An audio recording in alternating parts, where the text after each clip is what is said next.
자, 이번에는 1920년대 일본의 통치에 대해서 살펴보도록 하겠습니다. 자, 문화통치라고 하죠. 일본은 문화통치라는 이름으로 1920년대 우리나라 통치하게 됩니다. 왜 그랬을까요?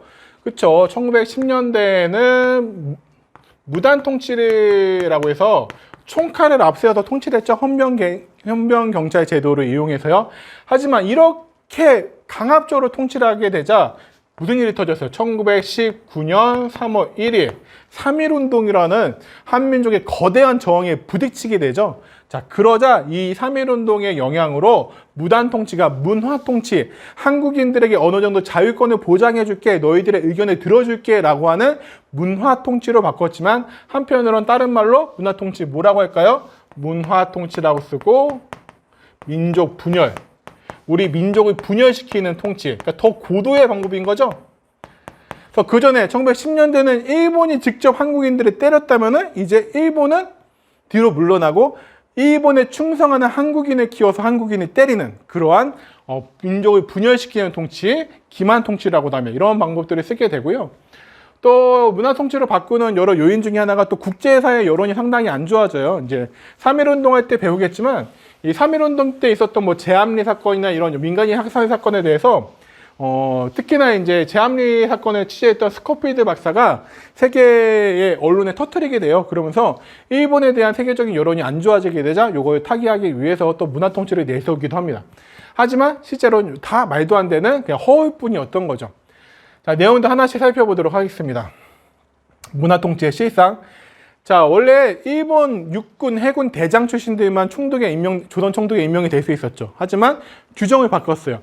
문관 출신들, 문관이면 그냥 선생님 같은 그냥 일반 공무원들도 조선 총독에 임명될 수 있다라고 규정을 바꿨지만 1945년 우리가 독립을 맞이할 때까지 한 번도 문관 출신 총독이 온 적은 없습니다.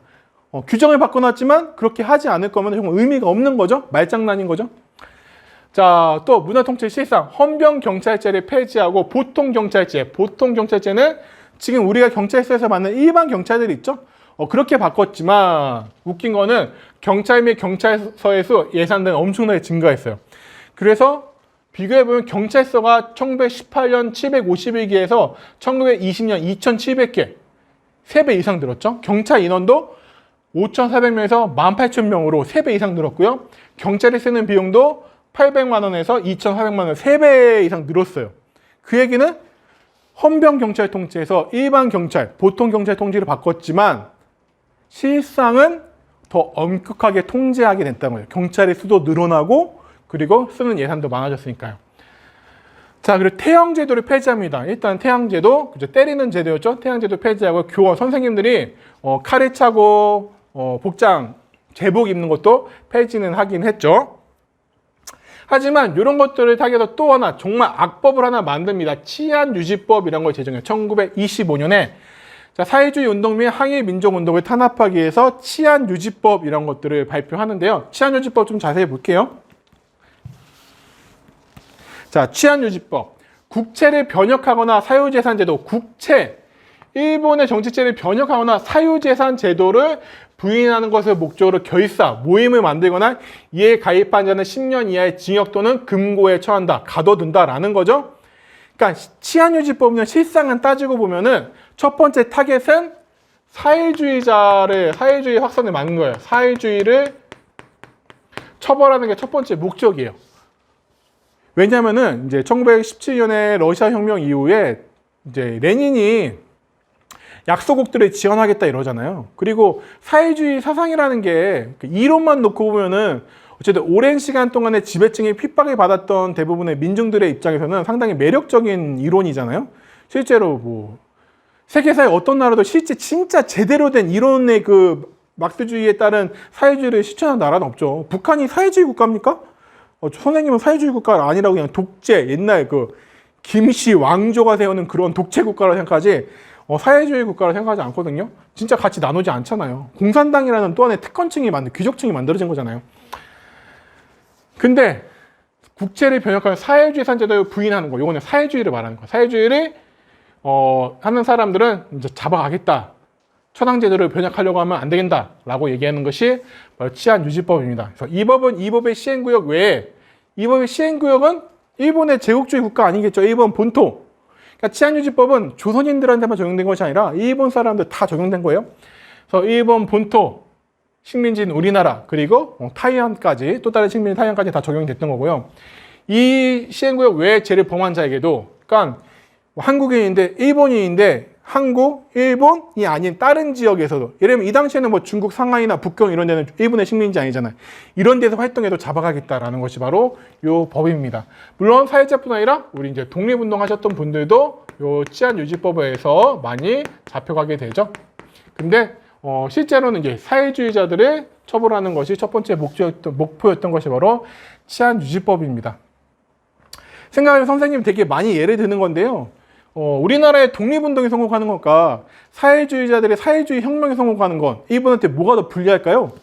그렇죠. 한국의 독립운동이 성공하면은 한국만 독립되고 끝나지만 일본에서 사회주의 혁명이 성공하면은 일본의 천황제, 일본이란 국가 자체가 무너지고 새로운 사회주의 국가가 들어설 테니까 그들의 입장에서는 사회주의가 훨씬 더 위험했겠죠. 치안유지법을 제정 시행해서 사회주의자들이나 우리의 이제 민족운동가, 독립운동가들을 잡아갔다. 그래서 치안유지법하고 이제 고등경찰제를 이용해서 독립운동의 감시, 탄압, 그래서 한국인들을 이용해서 뭐 경찰 보조원 이런 이름으로 많은 한국인들을 등용해가지고 한국인들을 감시하는 방법들을 쓰게 됩니다. 자, 그래서 언론 출판 집회의 자유를 제한적으로 허용했다 해서 조선일보, 동아일보 이게 1920년대에 이제 창간이 됩니다. 하지만 이 신문, 언론기관의 기본적인 역할이 뭡니까? 정보 전달도 있지만 비판 기능을 수행해야겠죠. 하지만 검열, 사전에 이 신문들의 내용을 다 기사해서 일본이 마음에 안 드는 것들은 다 삭제해버렸어요. 그래서 신문 기사를 보면 이렇게 다 비어있죠. 이만큼이. 마음에 안 드는 기사들은 다 이렇게 비워버리거나 마음에 안 드는 날은 아예 신문을 발간하지 못하도록 하거나 아예 정간, 신문을 압수하거나 정간하기도 했습니다. 그러니까 언론 기능을 제대로 하는 신문이 아니었던 거죠. 그러니까 너네 이거 다 할 수 있게 해줄게 라고 했지만 다 자기네가 검열을 통해서 통제했다라는 것은 진정한 언론을 허용해줬다라고 볼 수가 없는 거겠죠. 또 지방제도도 개편합니다. 도평의회, 지방제도 개편해서 도평의회와 부면협의회를 설치해요. 뭐 도평의회는 지금으로 치면 뭐 도의회, 부면협의회는 시의회 같은 거라고 보시면 되겠는데 이제 전국구 친일파들은 지난 시간에 보다 중추원에 모여 있어요. 그러면은 이제 동네에도 찌끄레기 친일파들 있겠죠. 그들한테 이제 도평의회나 부면협의회 설치한 거야. 그러니까 이게 3.1운동 이후에 보면은 우리는 모든 한국인들의 의견을 들어주고 있어 라는 것을 선전하기 위해서 만든 거예요. 하지만 의결권이 없는 자문기구, 자문은 이렇게 하면 좋을 것 같아요 라고 이제 조언을 해주는 거지만 결정권자가 반드시 따를 필요는 없어요. 그리고 친일 인사들로 구성이 되어 있죠. 2차 조선기억령에 따르면 보통학교 수업 연한을 6년으로 연장했습니다. 일본인들이 6년이었죠. 그래서 조선인도 똑같이 6년으로 했지만 그리고 학교 수도 증설했다고 하지만 한국인들이 갈 수 있는 학교 수는 여전히 부족했고요. 학비도 높아서 한국인들의 취학률은 여전히 저조했다고 합니다. 그래서 이러한 방법들, 너네 얘기 들어줄게.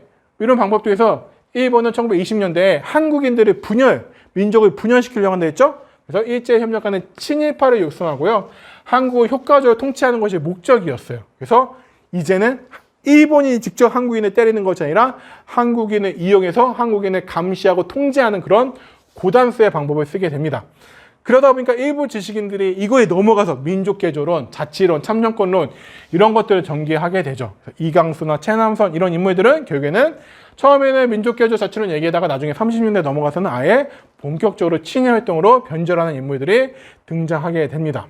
맞지만 일제강점기에 이렇게 투표할 수 있는, 여기에 뽑을 수 있는 사람들은요, 지방의회 대상으로 25세 이상 국세 5원.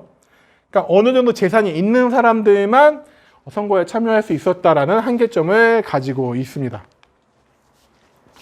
그래서 일본의 친일파 양성 방법을 보면요, 사이토 총독이 1920년에 나온 거 보면은 핵심적 친일 인물을 골라 그 인물로 하여금 귀족, 양반, 유생, 부호, 교육가, 종교가에 침투하여 각종 친일단체를 한국인들이 친일할 수 있도록 만들어라. 종교단체도 중앙집권을 해서 종교단체도 친일파를 앉혀서 일본은 찬용하도록 해라. 친일적인 민간 유지들에게 편의와 원조를 주고, 그러니까 일본에게 호의적인 한국인들한테 여러 가지 혜택을 줘서 그들이 앞장서서 일본을 찬양할 수 있도록, 그리고 그들의 우리나라 한국 사람들 자식 교육에 얼마나 관심이 많습니까? 그들의 자식들의 수제 교육이라는 이름 아래 유학을 도쿄 이런 데 유학을 보내주는 거야. 그렇게 해가지고 친일파들을 포섭하는 게 바로 이 친일파 양성을 위한 방법들이었고요. 자, 그럼 20년대의 경제 스타일은 산미 증식 계획입니다. 산미 증식 계획.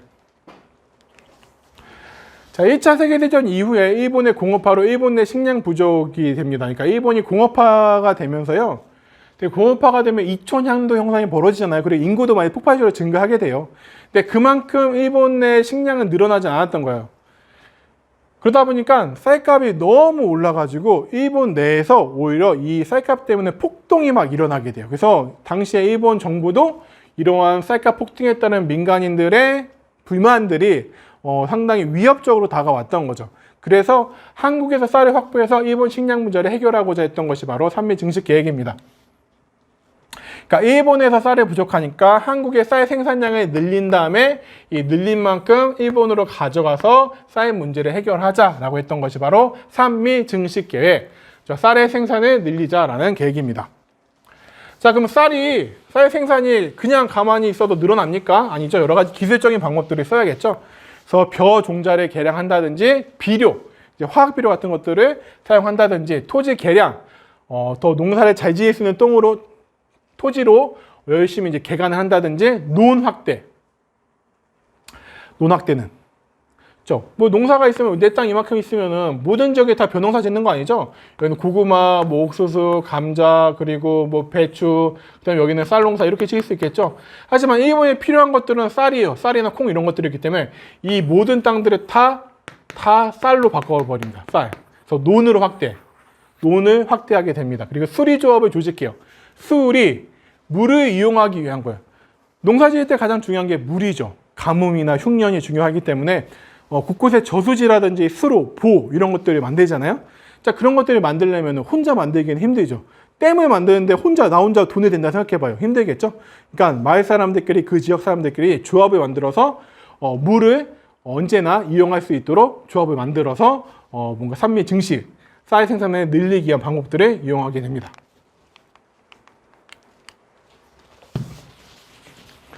자, 이 산미 증식 계획의 결과 쌀 생산이 늘어났어요. 늘어나긴 했는데 계획했던 것만큼 늘지 않아서 조금 늘었어요. 조금. 근데 조금 늘었는데 일본으로 가져가는 쌀의 양은 해마다 증가하게 됩니다. 자, 근데 쌀이 이렇게 생산되고 쌀이 일본으로 가져가니까 지주들은 오히려 돈을 많이 벌어요. 하지만 농민들은 소작료는 점점 높아지죠. 이제 매년마다 1년마다 소작 계약을 해야 하다 보니까 소작료는 부담되고요. 지주들이 떠넘긴 수리조합비와 각종 세금이나 조합비 이런 거는 원래 땅 주인들이 내야 돼요. 땅 주인들이 내야 되는데 지주들이 야, 소작인 네가 내기 싫으면은 농사 짓지 마. 딴 데 가. 라고 하니까 의무교제법기로 어쩔 수 없이 갑질이 당해서 내게 되는 거죠. 그러니까 농사를 지어도 나한테 남는 건 없어요. 그러니까 또 화전민이 되거나 도시 빈민. 아유, 농사 지어봤자 남는 것도 없는데 도시로 가자. 도시로 가서 이제 우리가 흔히 말하는 막노동꾼이 되는 거죠. 그것도 안 되면 또 만주나 연해주로 이동해 가게 됩니다. 자, 그래서 산미증식 계획으로 결국에는 쌀이 늘어나잖아요. 쌀 생산이 늘어나죠.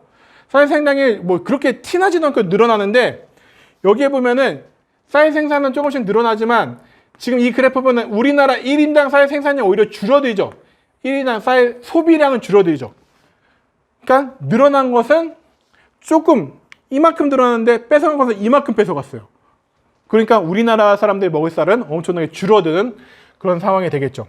또 어떤 문제가 있습니까? 쌀 농사 위주의 단장 농업 정착.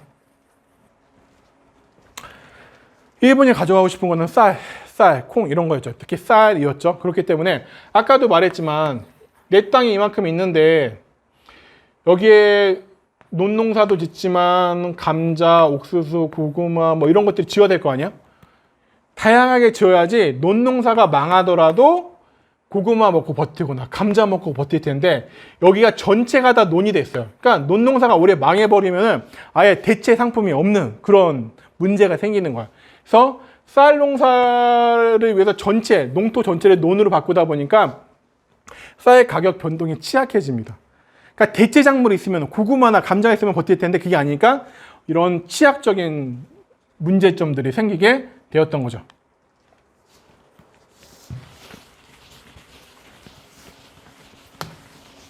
그래서 삼미제 증식계 요거는 이제 교과서 사진 갖고 온 건데요. 이 군산항 있죠? 군산. 전라도 지역에 이제 통로 중 한 대 군산에서 쌀을 가져가기 위해서 이만큼 쌓아놓은 쌀들입니다. 자, 또 이제 1920년이 되면서 회사력을 폐지합니다. 지난 시간에 얘기했듯이 1차 세계대전으로 공업 부분이 순출이 증가.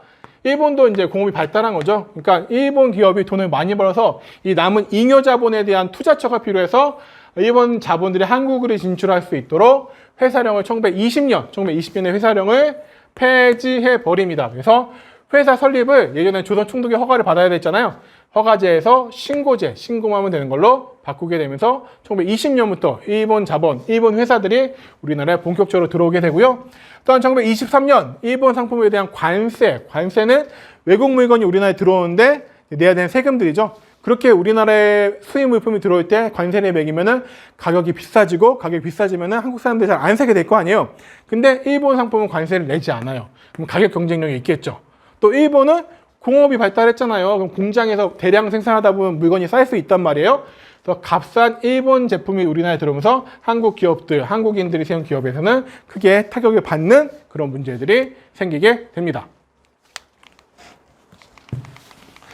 자, 그래서 1920년대를 다시 한번 좀 복습을 해보면요. 자, 문화통치라는 이름으로 바꿨지만 문관총독 임명 가능했지만 한 번도 온 적 없고요. 헌병경찰제가 보통경찰제로 바뀌었고요. 태형제도 바뀌고 뭐 교원 복지 폐지했지만 더 중요한 거 경찰에서는 경찰 예산 오히려 3배 이상 3배 늘었다. 그러니까 오히려 강화된 거죠. 치안유지법 제정됐다. 1925년 치안유지법 제정됐다는 것도 치안유지법 잘 알아두시고요. 그 다음에 언론 출판 집회 자유가 허용됐지만 그리고 조선일보, 동아일보들이 발간이 되긴 했지만 제대로 된 언론사로서의 역할은 하지 못했다라는 걸 기억하시고요. 또 뭔가 한국인들의 의견을 들어준다라는 모습에서 뭐 도평회, 부면협의 이런 거 설치했지만 뭐 친일파들로 구성됐고요. 한국인들과 일본인들을 똑같이 6년으로 교육했고요. 하지만 이렇게 이제 표면적인 내용들은 일제협력가는 친일파를 육성하기 위한 방법들이었고 이건 어느 정도 성공이죠. 예, 많은 친일파들이 생겨나게 되니까요. 자, 경제적으로 삼미증식 계획으로 쌀 생산량을 늘려서 일본으로 가져가려고 했지만 많이 늘어나지는 않았죠. 많이 늘어나지는 않았지만 많이 가져갔습니다. 그래서 농민들은 오히려 몰락하는 결과를 가져오게 되었고 회사령을 폐지해서 일본 기업들이 우리나라에 진출하게 되었고요. 관세가 폐지돼서 일본 상품들이 우리나라에 들어오기에 좋은 그런 상황들이 만들어졌다라고 기억하시면 되겠습니다.